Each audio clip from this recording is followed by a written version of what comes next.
Actualité du jour, le président de la République Félix Tshisekedi a envoyé vendredi un message à son homologue burundais Evariste Ndayishimiye dans le cadre du processus de transition au Tchad. Déclare l'envoyé spécial du chef de l'État, nous allons prendre un avion pour nous rendre à Bujumbura en République du Burundi où nous avons rendez-vous avec le président Evariste Ndayishimiye et transmettre le message du facilitateur au processus de transition au Tchad. Le président Félix Tshisekedi, avant de nous rendre le même jour de samedi à Libreville, au Gabon et en Guinée équatoriale, a déclaré Didier Mazenga, envoyé spécial du président Félix dans le processus de transition au Tchad, peu avant d'embarquer à la destination de Bujumbura. La première ministre Judith Suminwa a présidé la réunion du Conseil de ministres vendredi à la Cité de l'Union africaine à Kinshasa, capitale de la République démocratique du Congo. Les travaux du segment présidentiel de la première conférence internationale sur la forestation et les reboisements se sont tenus vendredi à Kintele au nord de Brazzaville en République du Congo. 5 chefs d'État ont fait le déplacement ainsi que des délégations des gouvernements et institutions internationales. Représentant les chefs de l'État de l'RDC à ces sommets, la ministre de l'Environnement et du Développement durable, Eve Bazaïba, a salué cette initiative qui permettra aux pays du bassin du Congo de faire face aux défis climatiques. Ce qu'on peut retenir de cet engagement de la République du Congo, pays qui nous appelle ainsi que le pays du bassin du Congo pour renforcer notre position en tant que bassin forestier sur lequel l'humanité compte. En essayant de recouvrir tous les espaces dégradés et lutter contre la déforestation à travers la forestation et les reboisements, normalement le bassin du Congo n'aurait dû pas faire cela parce que nous avons recouvert forestier qui demeure intact. Mais c'est une responsabilité que nous avons, une responsabilité de devoir sauver l'humanité et surtout de protéger notre environnement, a déclaré Eve Bazaïba. De l'autre côté, le président de la République démocratique du Congo, Félix Tshisekedi, a présidé vendredi au palais présidentiel de Montgaliema à Kinshasa, capitale de l'RDC, une réunion stratégique consacrée aux urgences sécuritaires de l'Est et la trêve humanitaire proposée par les États-Unis qui ont cité sans ambigu le Rwanda comme partie prenante à la crise, a déclaré Patrick Mouyaya, le porte-parole du gouvernement. Et puis, les parents de la province de l'Ituri dans le nord-est de la République démocratique du Congo ont été invités dans un entretien vendredi à prendre les responsabilités dans l'encadrement de leurs enfants pendant la période des grandes vacances. Nous demandons généralement aux parents de la province de l'Ituri de prendre la responsabilité de l'encadrement de leurs enfants pendant la période des vacances qui durera 2 mois, afin d'éviter la délinquance et les dérapages, a déclaré David Mputu, président de l'Association nationale des parents d'élèves du Congo. De l'autre côté, l'assainissement et l'embellissement de la capitale ont été retenus parmi les priorités du nouveau gouverneur de la ville de Kinshasa en République démocratique du Congo.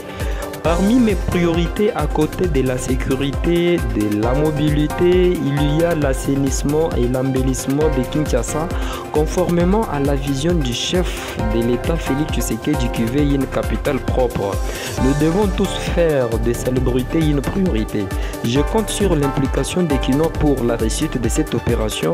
Nous allons faire de la sensibilisation, mais surtout de la coercition, car le droit a un devoir sain et non négligeable, a déclaré le gouverneur Daniel Mbumba. De l'autre côté, les ministres provinciaux du Haut-Ouélé dans le nord-est de l'RDC ont été exhortés vendredi à ici au chef-lieu de province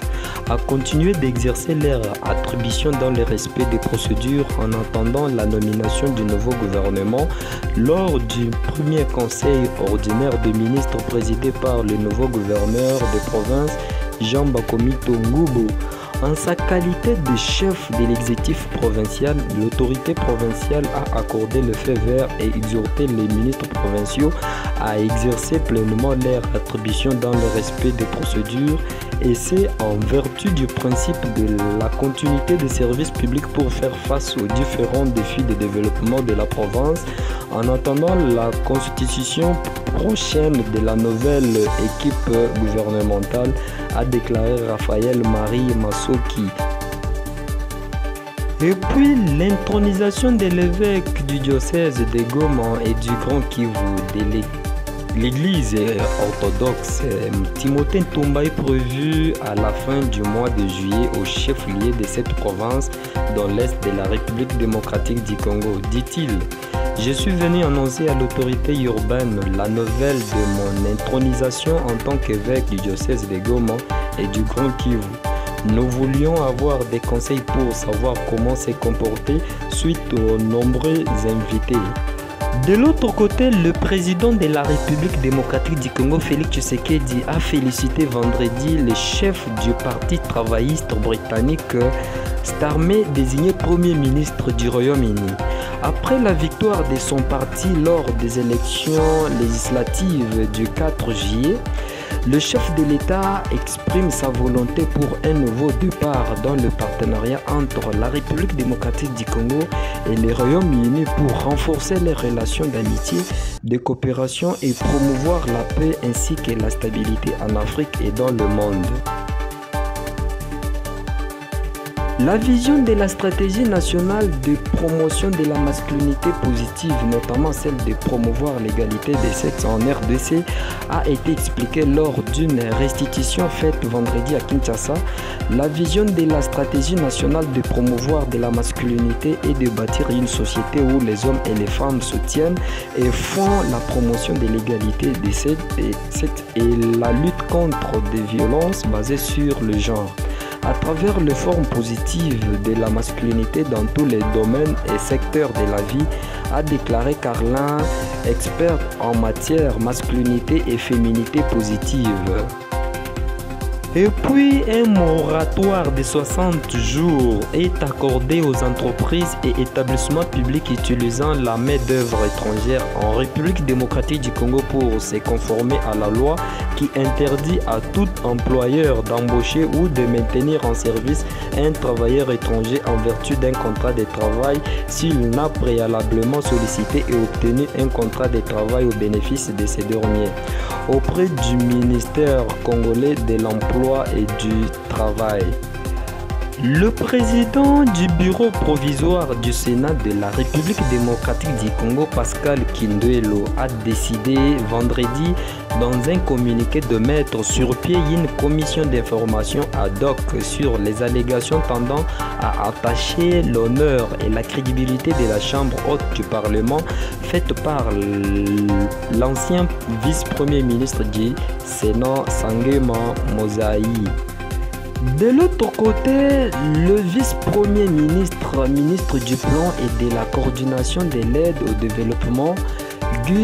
Guylaine Nyembo, a représenté la première ministre à la signature du protocole d'accord entre Congo Montor et la Banque commerciale du Congo visant à promouvoir le développement agricole en République démocratique du Congo. Le gouverneur du Congo central, Grace Kwanga, a dévoilé vendredi tard dans la soirée son nouveau gouvernement pour son premier quinquennat à la tête de la province du ministère sans les commissaires généraux retenus après ses nominations. Grace Bilolo et son équipe gouvernementale sont attendus incessamment à l'Assemblée provinciale du Congo central pour présenter leur programme et solliciter son adoption. La peine de mort contre 15 prévenus poursuivis pour association de malfaiteurs et terrorisme de 2 ans contre un lieutenant-colonel pour détournement de munitions de guerre et des acquittements pour 6 mois autres prévenus. C'est le verdict rendu par la Cour militaire de l'Ituri dans le nord-est de l'RDC dans son arrêt lors d'une audience publique vendredi à la tribune officielle de Bunia.